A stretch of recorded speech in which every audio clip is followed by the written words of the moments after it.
역대상 22장 1절부터 5절입니다. 다윗이 그 성전 건축을 위한 준비를 하는 내용으로 되어 있습니다. 이제 먼저는 하나님의 성전을 지을 그 장소를 결정하는 내용입니다. 역대상 22장 1절 다윗이 이르되 이는 여호와 하나님의 성전이요 이는 이스라엘의 번제단이라 하였더라. 다윗은 그 여부스에게서 산 그 타작마당 거기서 이제 번제를 드렸죠. 그리고 나서 하나님이 그 제사를 받으시고 용서해 주시니까 그것을 하나님의 여호와 하나님의 성전이다. 이스라엘의 번제단이다. 이렇게 선언을 했습니다. 그러니까 거기다가 여부스에게서 산 그 타작마당에다가 하나님의 성전을 건축하겠다고 이제 선포를 한 거죠. 근데 이제 왜 여기를 이렇게 결정을 했느냐? 그러면 그러니까 이제 하나님의 계시를 받았을 게 분명한데 다윗이 혼자서 이렇게 결정하지는 않으니까 이렇게 그 성향을 보면 그래요. 근데 여기는 이제 기록은 안 돼 있지만 이제 여기 이곳에서 제사를 드렸고 하나님이 받으시고 용서를 해주셨고 그리고 천사가 그것에 멈춰 서 있었기 때문에 하나님이 여기다가 성전을 건축하기를 원하시는가 보다 아마 이렇게 깨달았을 것입니다. 만약 또 이게 아니었으면 하나님은 다른 곳에다 지으라고 그랬겠죠.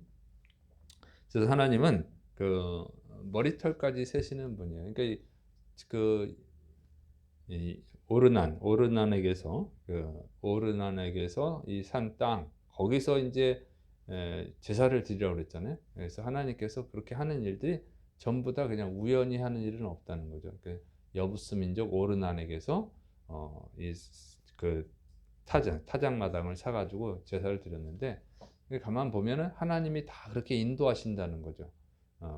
그냥 하시는 일은 없어요. 하나님은 그 세상 사람들은 우연이 있다고 그러지만 우연이 없는 거예요. 기독교인들은. 그 단어를 표현하기가 뭐 없어서 그냥 우리도 우연이라는 말을 쓰긴 하지만 우연은 없죠. 모든 것은 다 하나님의 섭리가 있는 거예요. 그래서 어떤 일이 일어날 때 그냥 지나치면 안 되는 거예요. 거기 무슨 하나님의 뜻이 있을까? 이렇게 생각하면 이렇게 다윗처럼 하나님의 뜻을 발견할 수가 있습니다. 그리고 거기에 은혜가 있는 줄을 믿으시기 바랍니다. 자, 두 번째로는 이제 성전 건축 인력과 이제 재료들을 준비하는 내용이에요. 역대상 22장 2절부터 4절 다윗이 명령하여 이스라엘 땅에 거류하는 이방 사람을 모으고 석수를 시켜 하나님의 성전을 건축할 돌을 다듬게 하고 다윗이 또 문짝목과 거멀못에 쓸 철을 많이 준비하고 또 무게를 달 수 없을 만큼 심이 많은 놋을 준비하고 또 백향목을 무수히 준비하였으니 이는 시돈 사람과 두로 사람이 백향목을 다윗에게로 많이 수운하여 왔습니다.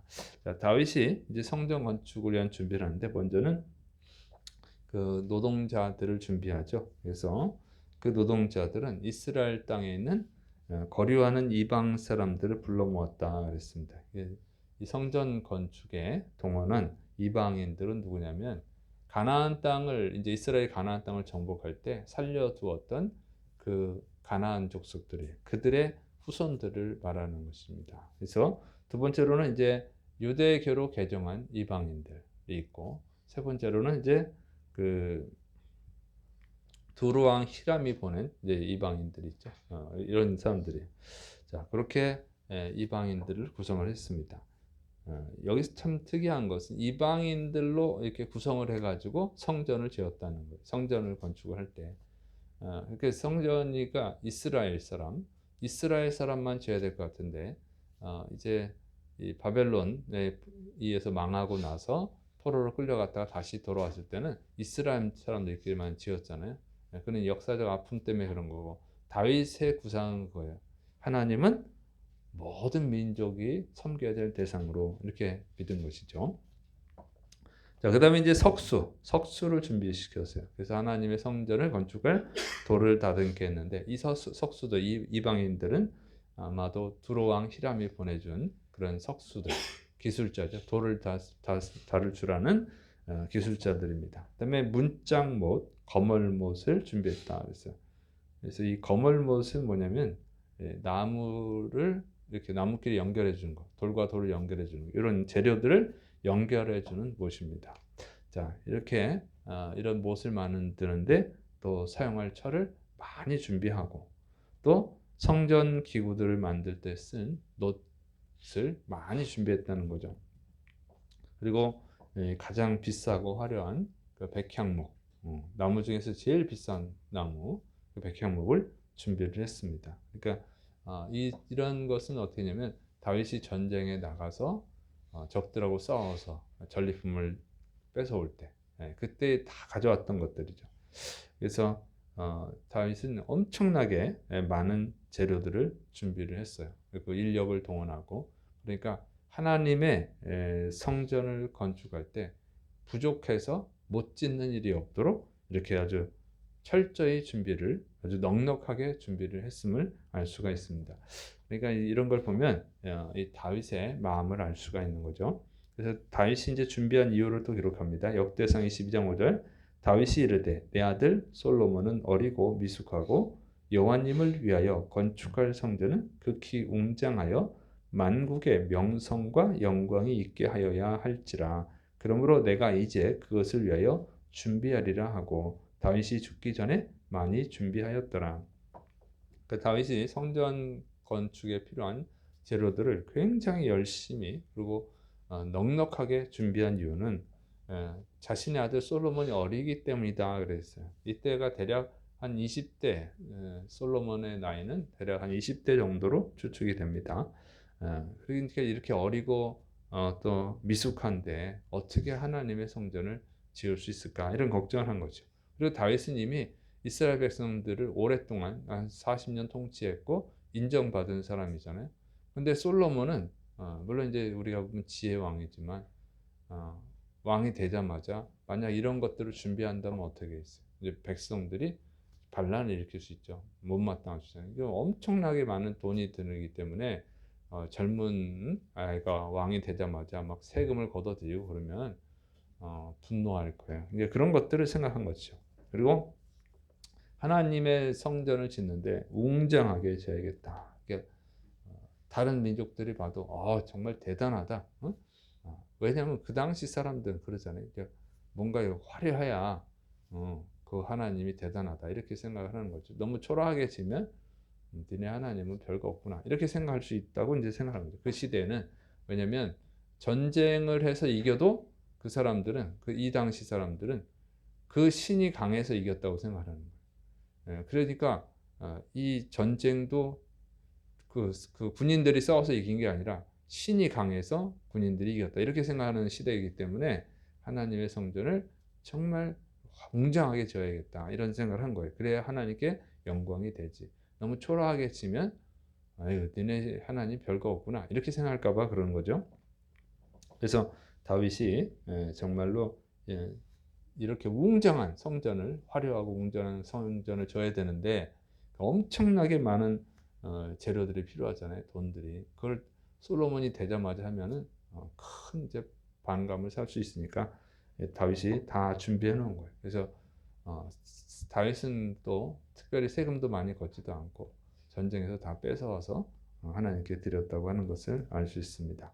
자, 그래서 이 다윗의 마음이에요. 그래서 이게 다 준비해 놓고 솔로몬이 이제 왕이 되면 그걸 지을 수 있도록 따로 준비하지 않아도 지을 수 있도록. 그래서 이제 솔로몬 성전이라고 하지만 이 성경을 잘 보면 사실은 다윗 성전인 것이죠. 다윗이 다 준비해 놨으니까 솔로몬이 지어서 우리가 솔로몬 성전이라고 하는 것입니다. 이런 걸 보면 정말로 다윗이 하나님을 사랑을 했구나 하는 것을 알 수 있어요. 왜냐하면 그 마음이 담겨 있잖아요. 내 물질이 있는 곳에 내 마음도 있다. 그렇죠? 보물이 있는 곳에 내 마음도 있다고. 사람이 중요하게 여기는 데다가 돈을 많이 쓰죠. 시간을 많이 쓰고. 그래서 이런 걸 보면 정말로 진심이었다. 하나님의 성전을 건축하려고 하는 것이 진심이었음을 알 수가 있습니다. 그리고 이런 그 다윗의 모습 때문에 솔로몬이 어떻게 해요? 성전을 짓죠. 만약 다윗이 대충이었고 진심이 없었다면 솔로몬도 안 졌을 거예요. 근데 아버지가 저렇게 열심히 하는 걸 보니까 진짜 하나님이 살아계시는구나. 이제 그렇게 신앙이 이어지는 거죠. 그래서 솔로몬이 이제 1,000번제도 드리고 그게 이제 다윗의 영향인 거예요. 좋은 영향을 끼쳤어요. 그래서 여러분도 마찬가지입니다. 여러분이 하나님을 대하는 자세, 여러분이 하나님께 예배드리는 자세, 하나님을 섬기는 자세가 그 자녀들한테 이어져 간다는 것이죠. 그래서 이 부모가 아무리 잘해도 자식은 그것만큼 따라가지 못해요. 보통은. 그런데 엄청 잘해야 자식을 조금 반이라도 따라가는 거죠. 근데 부모가 신앙이 안 좋으면 물론 자식도 좋을 수도 있어요. 특별히 하나님의 은혜로. 근데 보통은 그래요. 보통은 부모가 좋아야 자식이 조금 나았습니다. 그다음에 그것이 바탕이 돼가지고 나중에 큰 신앙이 될 수는 있어요. 근데 부모가 신앙이 안 좋으면 여러분 자식들이 신앙이 좋은 경우가 거의 없어요. 실제로 그렇죠. 교회 학교를 보면 부모가 안 나오는데 부모가 안 다니는 자녀가 열심히 다니는 경우는 거의 없어요. 열심히 있는 것 같아도 나중엔 또 안 나와요. 이게 이제 부모의 영향이 굉장히 중요합니다. 그래서 여러분이 먼저 하나님께 정말 충성하고 사랑받는 자들이 되어질 때 여러분의 자녀들도 또 이렇게 좋은 믿음을 가지게 되고 하나님께 복받을 자가 될 줄을 믿으시를 축원합니다. 기도하겠습니다. 사랑이 많으신 하나님 아버지, 하나님을 대하는 자세, 하나님을 섬기는 자세, 하나님의 전을 대하는 자세, 예배드리는 자세가 정말 하나님께 감동이 되고 또 자녀들에게 또 다른 사람들에게 본이 될 수 있도록 우리의 믿음을 붙들어 주옵소서. 예수님의 이름으로 감사하며 기도드립니다. 아멘.